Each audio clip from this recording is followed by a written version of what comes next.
Bienvenue sur Signatures éternelles, la chaîne qui vous fait découvrir les personnalités qui ont marqué l'histoire par leur empreinte unique. Aujourd'hui, revenons sur la vie d'un homme qui a incarné le courage et l'espoir, une voix qui a bouleversé le cours de l'histoire, Martin Luther King. Martin Luther King Jr. naît le 15 janvier 1929 à Atlanta, en Géorgie, dans une Amérique encore profondément marquée par la ségrégation raciale. Très tôt, il comprend l'injustice de ce système qui sépare les hommes selon la couleur de leur peau. Fils et petit-fils de pasteurs, il choisit lui aussi la voie religieuse. Mais son message va bien au-delà des murs de son église. Inspiré par la foi chrétienne et par la philosophie de la non-violence de Gandhi, King développe une conviction. Le changement doit passer par la paix, la dignité et l'unité. En 1955, il devient le leader du mouvement pour les droits civiques lors du boycott des bus de Montgomery, lancé après que Rosa Parks a refusé de céder sa place à un passager blanc. Son charisme, son éloquence et sa détermination transforment un simple acte de protestation en un mouvement national. Durant les années 1960,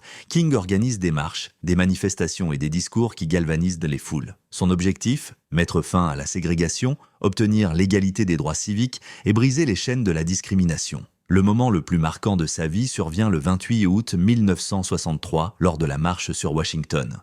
Devant plus de 250 000 personnes, il prononce son discours légendaire « I have a dream ». Ces mots résonnent encore aujourd'hui comme une promesse d'un monde où les hommes seraient jugés non pas par la couleur de leur peau, mais par le contenu de leur caractère. Ces actions portent leurs fruits. En 1964, il reçoit le prix Nobel de la paix, devenant le plus jeune lauréat de l'époque. La même année, la signature du Civil Rights Act met fin à la ségrégation légale aux États-Unis. Mais le combat de King dépasse les droits civiques. Il dénonce aussi la pauvreté et la guerre du Vietnam, prônant une vision universelle de justice et d'égalité. Le 4 avril 1968, à Memphis, alors qu'il soutient une grève d'ouvriers, il est assassiné. À seulement 39 ans, sa vie s'éteint brutalement. Mais son rêve, lui, survit. Martin Luther King a prouvé que les mots pouvaient changer le monde et que la non-violence pouvait devenir une arme plus puissante que toutes les balles. Son héritage continue d'inspirer les générations à lutter pour la justice, l'égalité et la paix. Sa voix s'est tue, mais son rêve, lui, reste éternel.